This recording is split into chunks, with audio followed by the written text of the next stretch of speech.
My sister banned my adopted daughter from her lavish wedding, and my refusal to attend finally proved that real love is stronger than toxic traditions.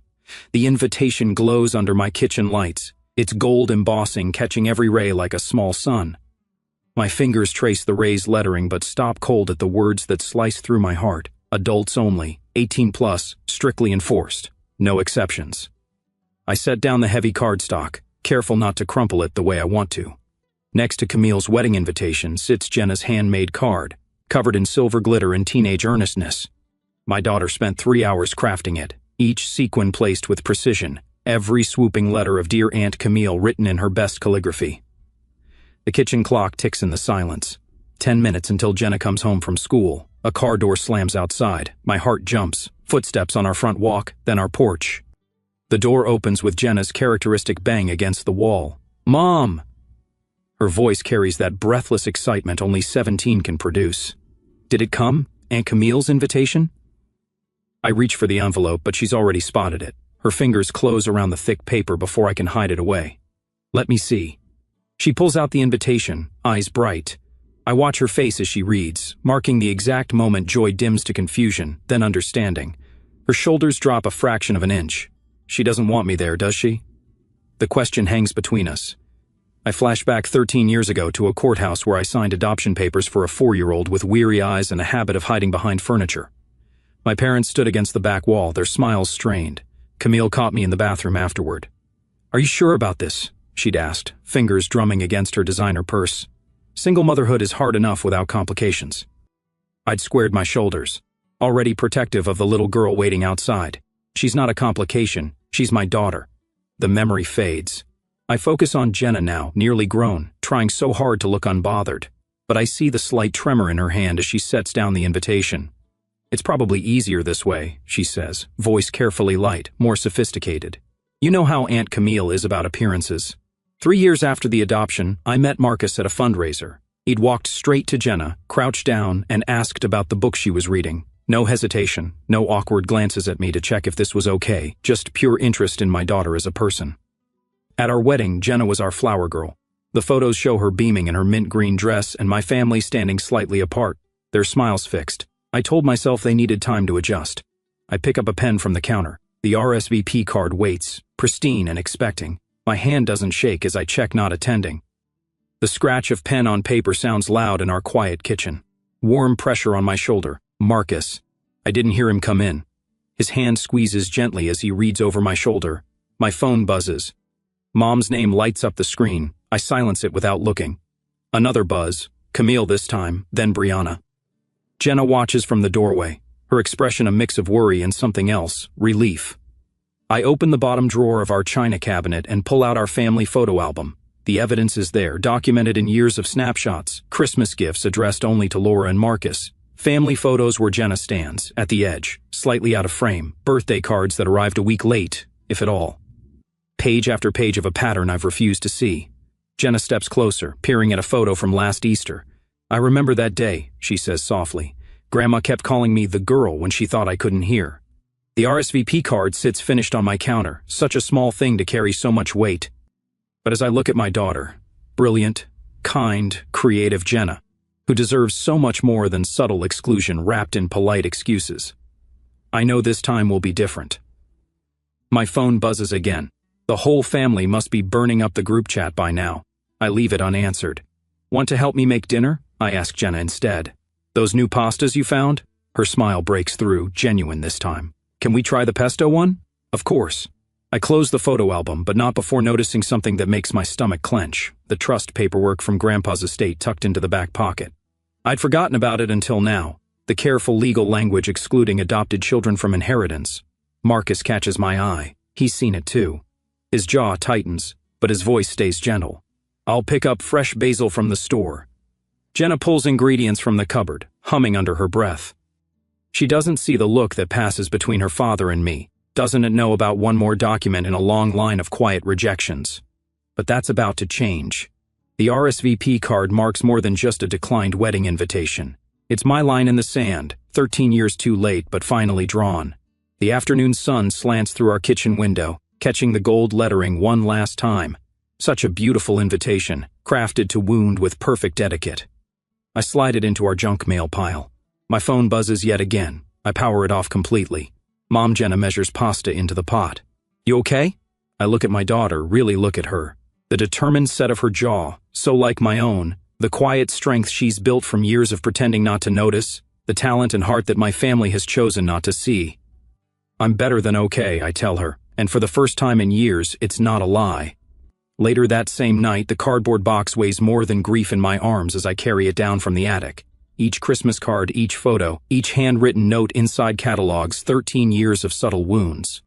I spread them across our dining room table while Marcus works late, while Jenna sleeps upstairs dreaming of art school acceptance letters. My fingers tremble on the first envelope, postmarked December 2012, addressed to Laura and Marcus in my mother's perfect cursive.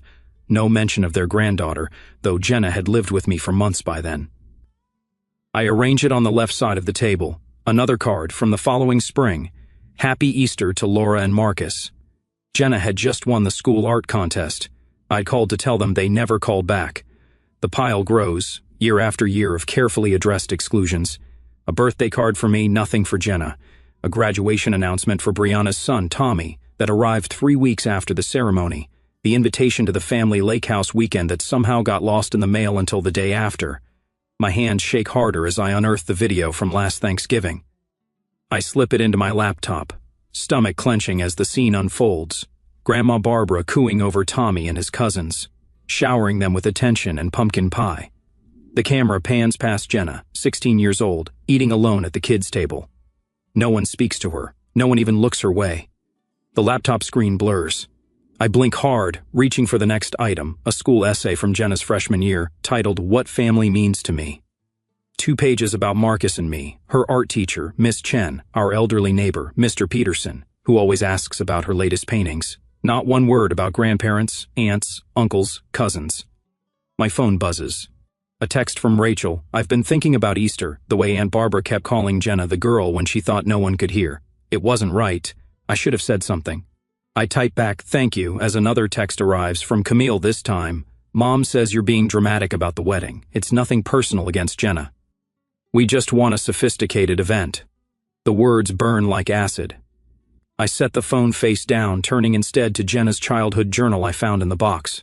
The sparkly purple cover has faded, but her careful handwriting remains clear inside. October 15th, 2014. Grandma gave everyone matching sweaters for Christmas pictures. She said they didn't have my size. March 3rd, 2015, Aunt Brianna's birthday party had to sit in the garage because there weren't enough chairs. December 25th, 2015, they forgot I don't like peanuts again. Or maybe they didn't forget.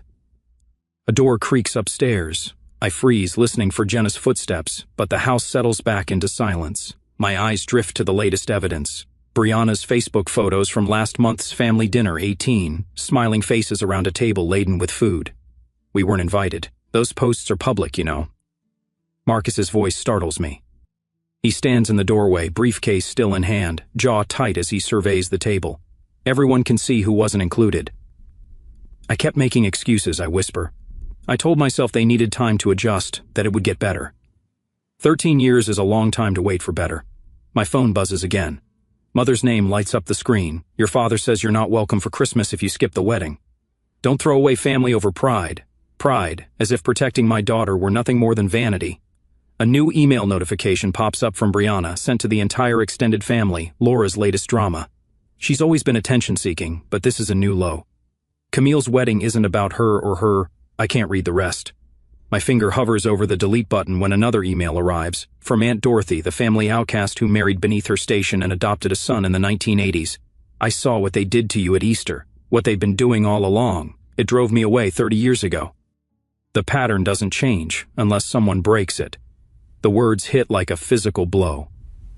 I scroll through years of family photos on my phone, seeing the pattern with fresh eyes. Jenna always slightly apart, always on the edges, always almost cropped out. Marcus picks up a manila envelope I haven't opened yet, the return address showing my father's law firm. "What's this? I don't..." The words die as he pulls out the contents, legal documents, the family trust paperwork I'd signed without reading carefully 5 years ago. His finger traces a single devastating line. Benefits to be distributed among blood descendants only. Adopted children are specifically excluded from inheritance. The paper slips from my numb fingers. All these years I thought they just needed time. Time to know her, to see her heart, her talent, her gentle soul. But they'd written her out before they ever gave her a chance. Marcus gathers me close as the tears finally come. What do we do now? Through the window, dawn paints the sky in watercolor shades of pink and gold, the same colors Jenna uses in her sunrise paintings. I think of her portfolio, filled with beauty despite every rejection, her quiet strength, her unfailing kindness to the family that never wanted her. I reach for my phone one last time, open the family group chat, and click Leave Group. Now, I say, voice steady, we show them what real family looks like. Upstairs, Jenna sleeps softly. She doesn't know about the trust fund, the emails, the wedding drama. Doesn't know I've spent the night excavating years of carefully hidden wounds. But she knows she's loved, and maybe that's the only inheritance that matters. A week after the wedding, Camille's photos scatter across my Facebook feed like confetti. Her perfect smile, the cathedral veil, the family gathered close, minus us. The absence speaks volumes. I close the laptop and push it away. My phone buzzes, 3 new messages from Mom about Christmas plans. I let them sit unread next to the 15 others from the past week. The grandfather clock in our hallway, a wedding gift from my parents, ticks away the December afternoon. Laura.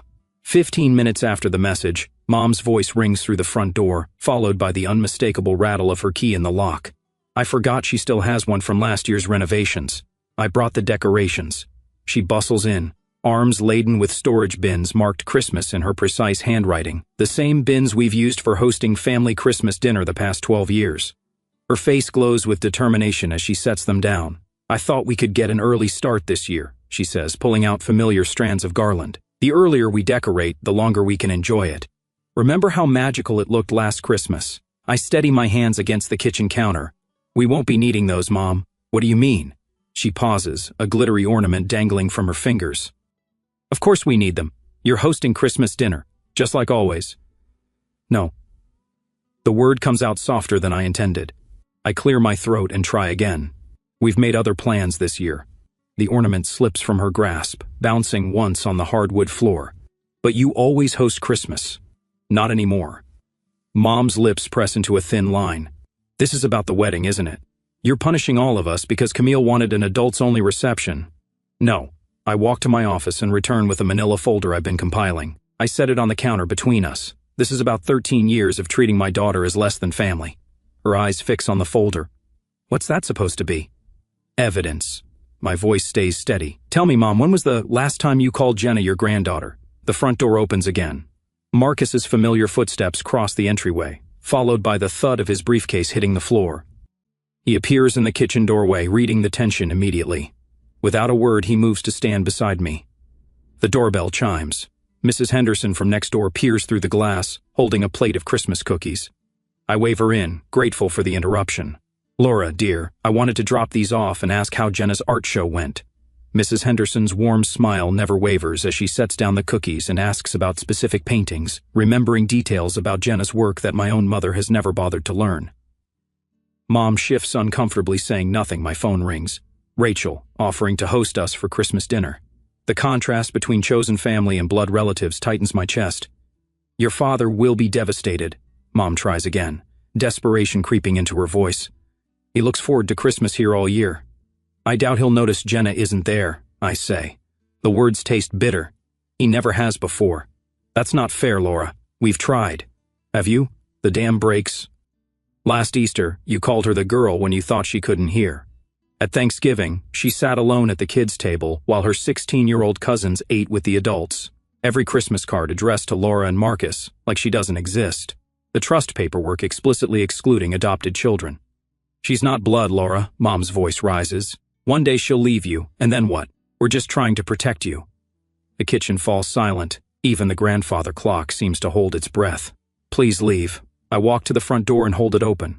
Don't come back until you can respect my daughter.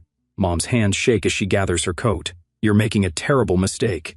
The door closes behind her with a soft click. I lean against it, tears finally breaking free. Marcus's arms wrap around me as I sob. Mom. Jenna stands in the hallway, backpack still slung over one shoulder, her eyes bright with unshed tears. How long have you been there, I ask. Long enough. She drops her backpack and moves closer. I never wanted to come between you and your family. I pull her into our embrace. You are my family, the only one that matters. That evening, I write the email I've been drafting in my head for weeks. No accusations, just facts, dates, events, a clear pattern of exclusion spanning 13 years.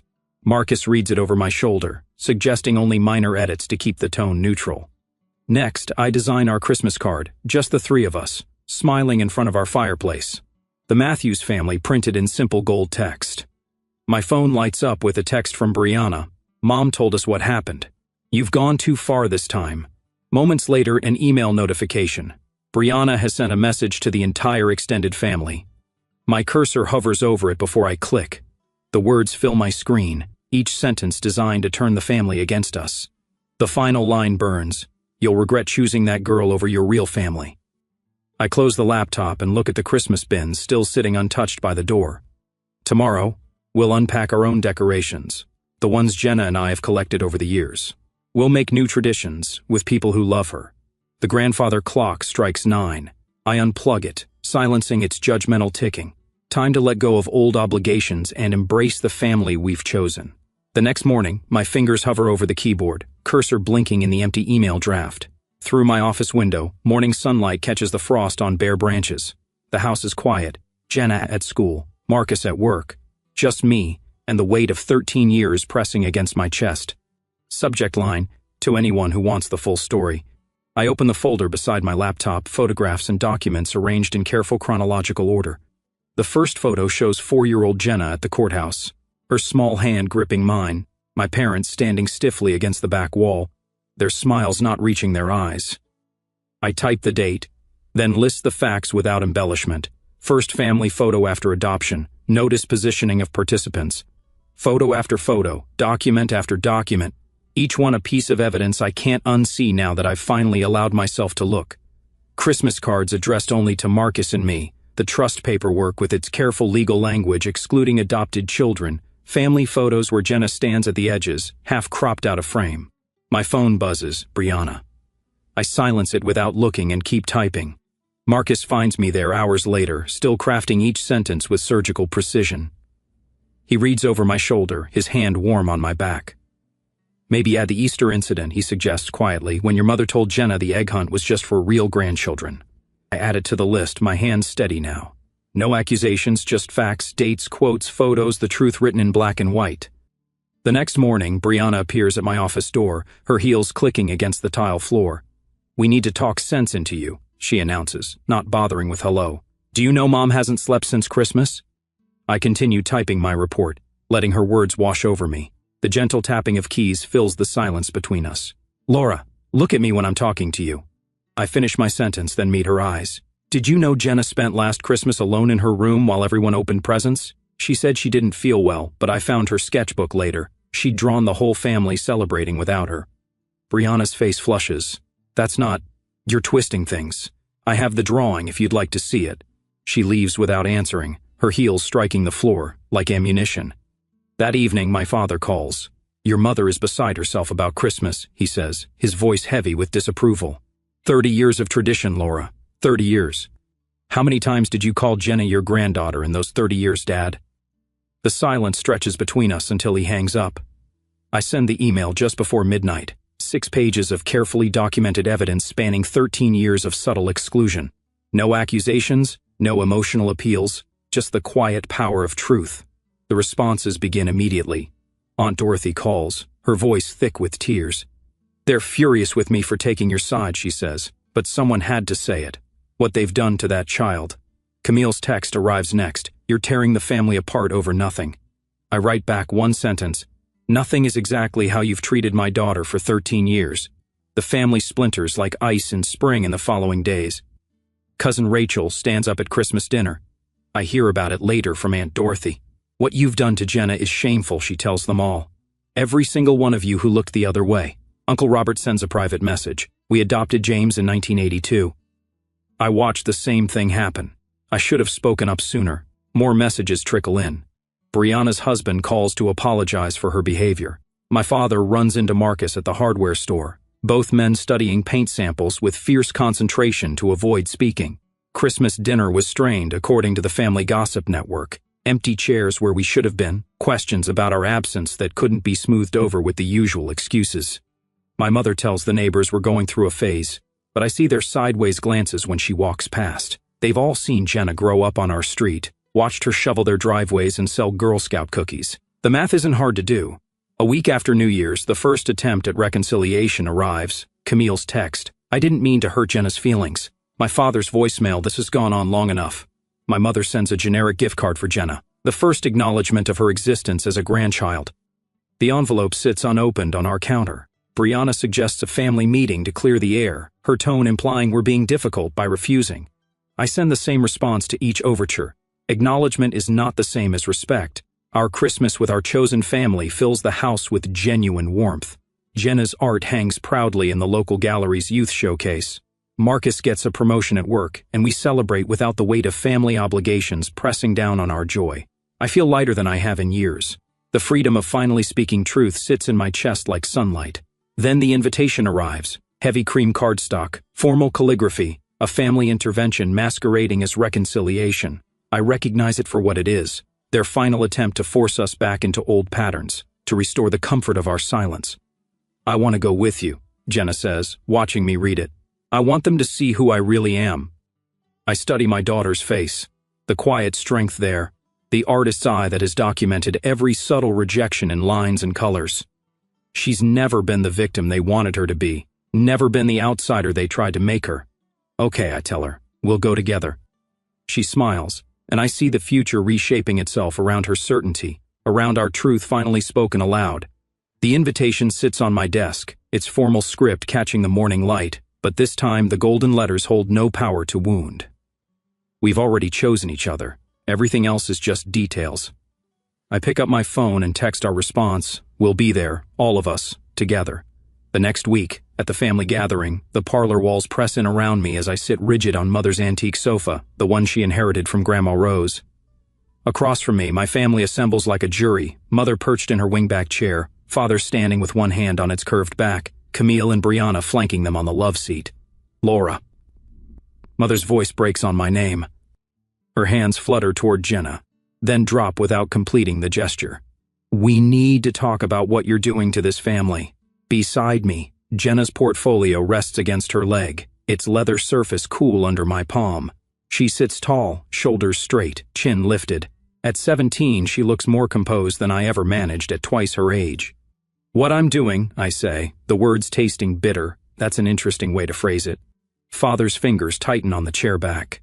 You've always had a flair for drama, Laura, but this tantrum has gone far enough. Camille leans forward, her designer bracelet catching the afternoon light. The wedding was nothing personal against Jenna. You know how these events are. Rules, expectations, right? Brianna's voice drips acid.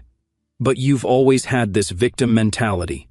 Everything has to be about you. Mother dabs at her eyes with a monogrammed handkerchief. All our holiday traditions destroyed. Your father can't sleep. I barely eat. Is that what you wanted? I let the accusations wash over me, noting each one like entries in a ledger. The same patterns, the same manipulation, but for the first time, I see them with perfect clarity. My hands remain steady in my lap. Are you finished? My voice comes out soft but carries to every corner of the room, because Jenna has something to say. The shock ripples through them like a stone dropped in still water. Mother's handkerchief freezes mid-dab. Father's mouth opens, then closes. They never expected Jenna to speak. In their minds, she's always been a prop in their family drama, never its narrator. Jenna rises, unzipping her portfolio with steady fingers. The sound cuts through the silence like a knife. I'd like to show you something, she says, her voice holding none of the tremor I'd feared. My senior art portfolio. The theme is Family Perspectives. She pulls out the first piece, a watercolor of last Christmas dinner. The family clusters around the dining room table, faces warm in candlelight, but at the edge of the frame, a small figure sits alone at a card table, forks suspended over a plate. The isolation radiates from every brushstroke. Mother's breath catches. Camille shifts on the love seat, the leather creaking beneath her. The next painting shows Easter brunch. Cousins hunt eggs on the lawn while adults chat on the patio. A teenage girl stands by the fence, camera in hand, documenting a celebration she's not part of. The composition draws every eye to that solitary figure. This one's called Outside Looking In, Jenna says quietly. Piece by piece, she builds her case. Each painting captures a moment of exclusion through a child's eyes. The skill is undeniable, the emotion raw and true. The family portrait takes center stage, frames within frames showing empty spaces where relatives should be. Father won't meet my eyes now. Mother's tears have stopped, replaced by something that looks like real pain. Is what you've done, I say into the silence, not with words, but with actions. Every Christmas card addressed only to Marcus and me. Every family photo where Jenna stands apart. Every gathering where she ate alone. Camille stares at the artwork, her perfect makeup cracking around the edges. I never realized she could paint.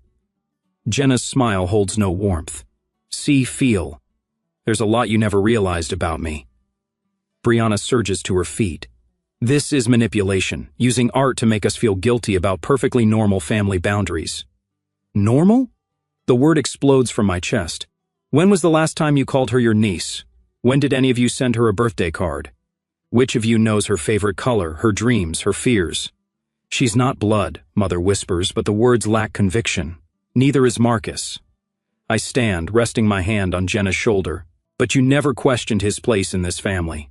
A rustle from the corner makes us all turn. Aunt Dorothy pushes up from her armchair, her silver hair gleaming in the late afternoon sun. I made this choice 30 years ago with Thomas. Chose my adopted son over my father's family traditions. Best decision I ever made. She crosses to stand beside us, her spine straight despite her 70 years.